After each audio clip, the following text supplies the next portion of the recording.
किसी घने वन में एक बहुत बड़ा शेर रहता था। वह रोज शिकार पर निकलता और एक ही नहीं, दो नहीं, कई कई जानवरों का काम तमाम देता। जंगल के जानवर डरने लगे कि अगर शेर इसी तरह शिकार करता रहा तो एक दिन ऐसा आएगा कि जंगल में कोई भी जानवर नहीं बचेगा। सारे जंगल में सनसनी फैल गई। शेर को रोकने के लिए कोई न कोई उपाय करना जरूरी था। एक दिन जंगल के सारे जानवर इकट्ठा हुए और इस प्रश्न पर विचार करने लगे। अंत में उन्होंने तय किया कि वे सब शेर के पास जाकर उनसे इस बारे में बात करें। दूसरे दिन जानवरों के एक दल शेर के पास पहुंचा। उनके अपनी ओर आते देख शेर घबरा गया और उसने गरज कर पूछा, क्या बात है? तुम सब यहाँ क्यों आ रहे हो? जानवर दल के नेता ने कहा, महाराज, हम आपके पास निवेदन करने आए हैं। आप राजा हैं और हम आपकी प्रजा। जब आप शिकार करने निकलते हैं तो बहुत जानवर मार डालते हैं। आप सबको खा भी नहीं पाते। इस तरह से हमारी संख्या कम होती जा रही है। अगर ऐसा ही होता रहा तो कुछ ही दिनों में जंगल में आपके सिवाय और कोई भी नहीं बचेगा। प्रजा के बिना राजा भी कैसे रह सकता है? यदि हम सभी मर जाएंगे तो आप भी राजा नहीं रहेंगे। हम चाहते हैं कि आप सदा हमारे राजा बने रहें। आपसे हमारी विनती है कि आप अपने घर पर ही रहा करें। हर रोज स्वयं आपके खाने के लिए एक जानवर भेज दिया करेंगे। इस तरह से राजा और प्रजा दोनों ही चैन से रह सकेंगे। शेर को लगा कि जानवरों की बात में सच्चाई है। उसने पल भर सोचा, फिर बोला, अच्छी बात है, मैं तुम्हारे सुझाव को मान लेता हूँ, लेकिन याद रखना, अगर किसी भी दिन तुमने मेरे खाने के लिए पूरा भोजन नहीं भेजा तो मैं जितने जानवर चाहूंगा मार डालूंगा। जानवरों के पास तो और कोई चारा नहीं, इसलिए उन्होंने शेर की शर्त मान ली और अपने अपने घर चले गए। उस दिन से हर रोज शेर के खाने के लिए एक जानवर भेजा जाने लगा। इसके लिए जंगल में रहने वाले सब जानवरों में से एक एक जानवर बारी बारी से चुना जाता था। कुछ दिन बाद खरगोशों की बारी भी आ गई। शेर के भोजन के लिए एक नन्हे से खरगोश को चुना गया। वो खरगोश जितना छोटा था उतना ही चतुर भी था। उसने सोचा, बेकार में शेर के हाथों मरना मूर्खता है। अपनी जान बचाने का कोई ना कोई उपाय अवश्य करना चाहिए, और हो सके तो कोई ऐसी तरकीब ढूंढनी चाहिए जिसे सभी को इस मुसीबत से सदा के लिए छुटकारा मिल जाए। आखिर उसने एक तरकीब सोच ही निकाली। खरगोश धीरे धीरे आराम से शेर के घर की ओर चल पड़ा। जब वह शेर के पास पहुंचा तो बहुत देर हो चुकी थी। भूख के मारे शेर का बुरा हाल हो रहा था। जब उसने सिर्फ एक छोटे से खरगोश को अपनी ओर आते देखा तो गुस्से से बौखला उठा और गरज कर बोला, किसने तुम्हें भेजा है? एक तो बिद्दी जैसे हो, दूसरे इतनी देर से आ रहे हो। जिन बेवकूफों ने तुम्हें भेजा है मैं उन सबको ठीक करूंगा। एक एक का काम तमाम न किया तो मेरा नाम भी शेर नहीं। नन्हे खरगोश ने आदर से जमीन तक झुककर, महाराज, अगर आप कृपा करके मेरी बात सुन ले तो मुझे या और जानवरों को दोष नहीं देंगे।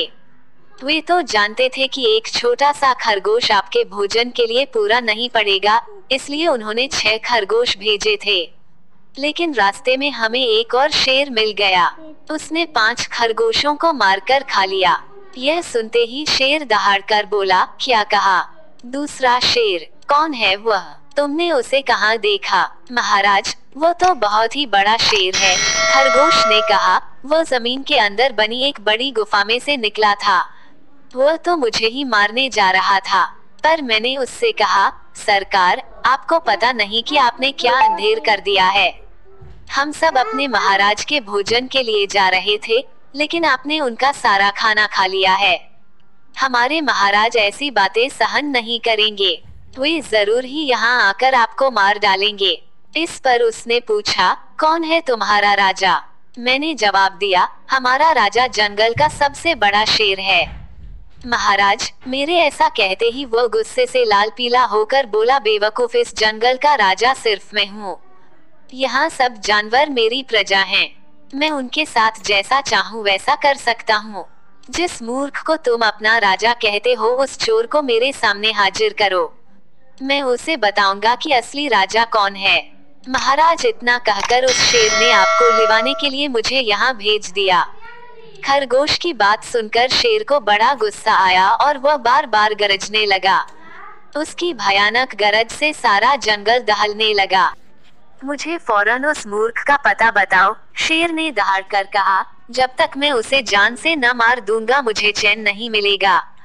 बहुत अच्छा महाराज, खरगोश ने कहा, मौत ही उस दुष्ट की सजा है। अगर मैं और बड़ा और मजबूत होता तो मैं खुद ही उसके टुकड़े टुकड़े कर देता। चलो रास्ता दिखाओ, शेर ने कहा। फौरन बताओ किधर चलना है। इधर आइए महाराज, इधर। खरगोश रास्ता दिखाते हुआ शेर को एक कुएं के पास ले गया और बोला, महाराज, वह दुष्ट शेर जमीन के नीचे किले में रहता है। जरा सावधान रहिएगा, किले में छुपा दुश्मन खतरनाक होता है। मैं उससे निपट लूंगा। शेर ने कहा, तुम यह बताओ कि वह है कहाँ? पहले जब मैंने उसे देखा था तब तो वह यहीं बाहर खड़ा था। लगता है आपको आता देखकर वह किले में घुस गया। आइए मैं आपको दिखाता हूँ। खरगोश ने कुएं के नजदीक आकर शेर से अंदर झांकने के लिए कहा। शेर ने कुएं के अंदर झांका तो उसे कुएं के पानी में अपनी परछाई दिखाई दी। परछाई को देखकर शेर जोर से दहाड़ा।